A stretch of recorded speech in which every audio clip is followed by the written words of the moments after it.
नमस्कार दोस्तों, मैं उर्वशी अपने शिव शक्ति चैनल में आप सभी का स्वागत करती हूँ। आप सभी को नवरात्रि की बहुत बहुत शुभकामनाएं। नवरात्रि का पर्व बहुत ही धूमधाम से मनाया जाता है। तो आज मैं आपको बताऊंगी नवरात्रि के उपलक्ष्य में आप ऐसी कौन कौन सी वस्तुएं खरीदें जिससे कि आपके घर में सुख समृद्धि की बढ़ोतरी हो। 9 रातों में हम लोग माता का पूजन करते हैं। उनके 9 रूपों का विधि विधान से पूजन किया जाता है। लोग दुर्गा सप्तशती का पाठ करते हैं और अष्टमी तथा नवमी को हलवा पूरी का माँ को भोग लगाकर कन्याओं को भी जिमाते हैं। तो ये सभी कार्य हम सभी लोग नवरात्रि के दौरान करते हैं। अब हमें क्या चीजें इस दौरान खरीदने से शुभ फल देती हैं, चलिए जानते हैं। तो पहला है चांदी का कोई भी सामान। चांदी का कोई भी सामान समृद्धि का प्रतीक होता है। तो नवरात्र के दौरान घर पर यदि चांदी की कोई भी वस्तु लाई जाए तो उससे आपकी आर्थिक स्थिति भी मजबूत होती है। लेकिन चांदी की किसी भी चीज का इस्तेमाल करने से पूर्व उसे आप माँ के चरणों में समर्पित करें। फिर वो 9 दिनों के उपरांत या तो आप उसे अपनी तिजोरी में रख लें यदि कोई वह सिक्का आदि या कोई और वस्तु है, या फिर अगर आपकी उपयोग की वस्तु है जैसे कि पाजेब है या जो कुछ भी बिछुए वगैरह, तो उनको आप जो है नवरात्र खत्म होने के बाद ही उपयोग में लाएं। दूसरा है लाल चुंदरी के साथ सुहाग का सामान अर्पित करना। इससे अपितु पति की आयु में वृद्धि होती है एवं जीवन के संकट से भी मुक्ति मिलती है। शादीशुदा महिलाएं माता को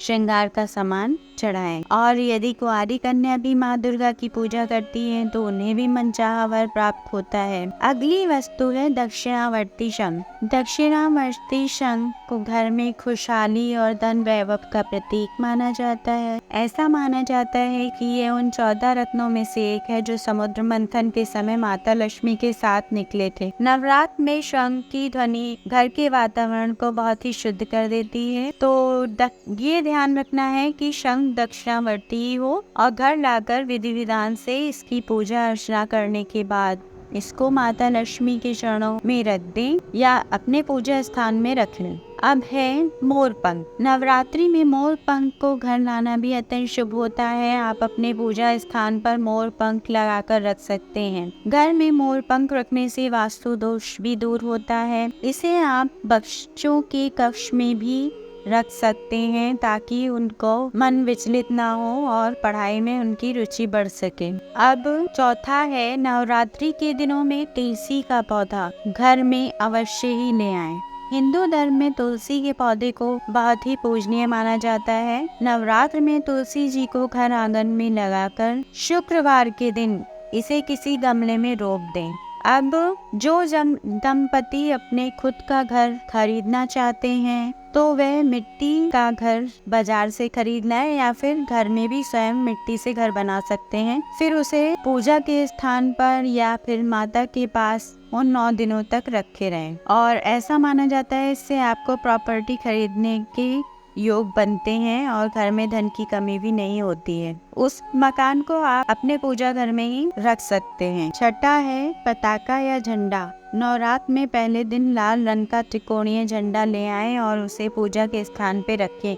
इसे भी बहुत शुभ माना जाता है। भक्त की हर मनोकामना भी पूर्ण होती है। पताका का अर्थ होता है विजय की निशानी और यह घर में सुख शांति का भी प्रतीक होता है। फिर है कमल का फूल। नवरात्रि के 9 दिनों में यदि संभव हो सके तो कम से कम एक दिन कमल का फूल माता को अवश्य चढ़ाएं। और साथ ही में माता को गुड़हल का फूल भी बहुत प्रिय होता है। तो यदि हो सके तो आप रोज ही माता के चरणों में गुड़हल का फूल अर्पित करें या फिर उनको गुड़हल के फूलों की माला बनाकर भी पहना सकते हैं। अब है अगली वस्तु मौली। मौली आपके मन में अगर कोई विशेष मनोकामना है जिसकी पूर्ति आप माता के द्वारा करवाना चाहते हैं तो नवरात्र में मौली जरूर खरीद लाएं और मौली के धागे में 9 गांठें लगाकर माता को अर्पित करें। इसके बाद माता से अपनी इच्छा बताएं और उसे पूर्ण होने की प्रार्थना करें। आपको माता का आशीर्वाद अवश्य ही मिलेगा। जय माता दी। तो आशा करती हूँ आपको मेरा ये वीडियो अच्छा लगा होगा। अगर अच्छा लगा है तो लाइक करिएगा, शेयर करिएगा और सब्सक्राइब करना मत भूलिएगा। तो मिलते हैं नेक्स्ट वीडियो में, तब तक के लिए नमस्कार, धन्यवाद।